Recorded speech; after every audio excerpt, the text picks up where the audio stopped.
Hello friends, welcome back to my channel. Бүгінгі видеода мен сіздерге өздеріңізді ағылшын тілінде қалай дұрыс таныстыру керектігін көрсететін боламын. Then let's start. So, how to introduce yourself in English and when you need it.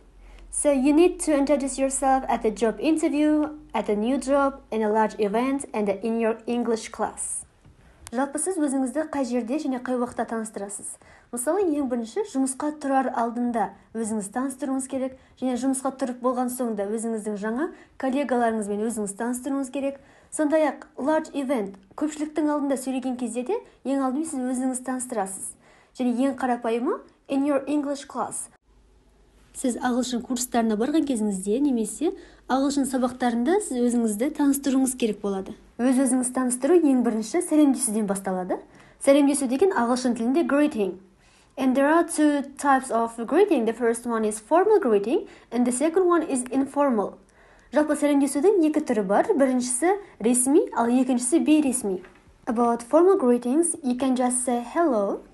Жалпы сіз тек қана сәлемдеп амандассаңыз болады, оны күнделікті барлығымыз қолданып жүрміз.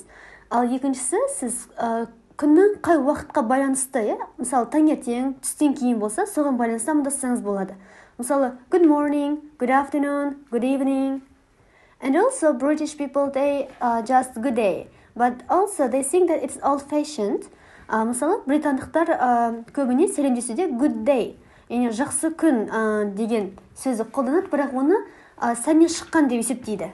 Яғни good day деген оларда өте ескі сәлемдесу түрі болып қабылданған.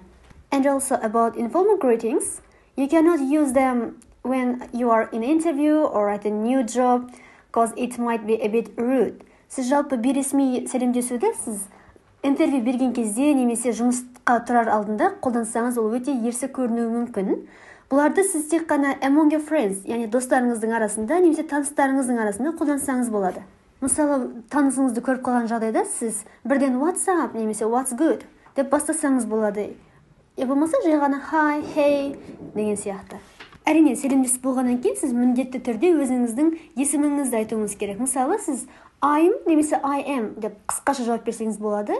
Болмаса my name is деп толығырақ айтсаңыз болады. Мысалы, I'm Шұғыла, немесе my name is Шұғыла. Ал және тағы да мұнда бізде this is деген бар. Телефон қоңырау шалған кезде сіз телефонды көтеріп hello, this is Шұғыла. Сәлем, сөйлеп тұрған Шұғыла деп бастасаңыз да болады. Сондай-ақ this is Айша болса, мысалы, байланысты Айша деген мағынада қолдана берсеңіз де болады. The next one, you should tell about your location, about the place where you live. Одан соң сіз өзіңіздің тұратын орныңыз, мекен-жайыңызды айтуыңыз керек. Мысалы, I'm from Kazakhstan. Мен Қазақстанда тұрамын. Егер басқа мемлекетте болсаңыз, өзіңіздің ұлтыңызды қосып айтсаңыз болады. Мысалы, I'm Kazakh, I'm French десеңіз жеткілікті. Немесе, I come from Kazakhstan. Мен Қазақстаннан келдім. Ал енді өзіңіздің туып өскен жеріңізді айту үшін, сіз I was born and raised in дегенді қолдансаңыз болады. Мысалы, егер сіз бір мемлекетте туылып, басқа мемлекетте өскен болсаңыз, онда сіз I was born in Kazakhstan, but raised in Russia деп айтуыңыз керек. Яғни мен Қазақстанда туылдым, бірақ Ресейде өстім. Сондай-ақ raised in-ге синоним бізде grew up деген бар. Ол да өсіп жетілдім деген мағынаны білдіреді. Мысалы, I grew up in Shymkent, but now live in Almaty. Өздеріңіздің тұрып жатқан жерлеріңізді айту үшін сіздер present perfect және present perfect continuous қолдансаңыздар да болады. Мысалы, бірінші мысалда I've been living in Ақтау for 3 years. Мен Ақтауда 3 жыл бойы тұрып келе жатырмын. Мұнда present perfect continuous, себебі сіздер Ақтауда әлі күнге дейін тұрып жатырсыздар. Мұндағы continuous іс-әрекеттің әлі жалғасып жатқандығын көрсетеді. Ал екінші мысалда I've spent the past few years in Семей. Мен соңғы жылдары Семейде тұрдым деп аударылады. Сіз мұнда present perfect қолдандыңыз, себебі іс-әрекет аяқталып қойды және нәтиже сізге көрініп тұр. Және сіз Семейде бірнеше жыл тұрдыңыз, бірақ қазір тұрмайсыз. The next one is about position. So when you introduce yourself, you can also mention about your work or job. Сіз өзіңізді таныстырған кезде, өзіңіздің жұмыс орныңыз туралы кішкене мәлімет беріп кетсеңіз де болады. Мысалы, I work at Google in the marketing department.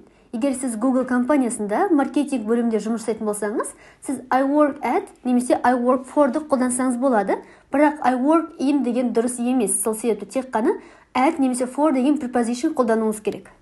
Тағы бір мысал, I'm a manager at Starbucks. Яғни мен Starbucks'та менеджер болып жұмыс жасаймын. At Starbucks. Сонымен қатар work пен бірге as-ды қолдансаңыз болады. I work as an assistant. Яғни мен ассистент болып жұмыс жасаймын. Және ең соңында сіздер өздеріңіздің хоббилеріңіз туралы, бос уақыттарыңызда қандай іспен айналысасыздар, сол туралы кішкене мәлімет берсеңіздер де болады.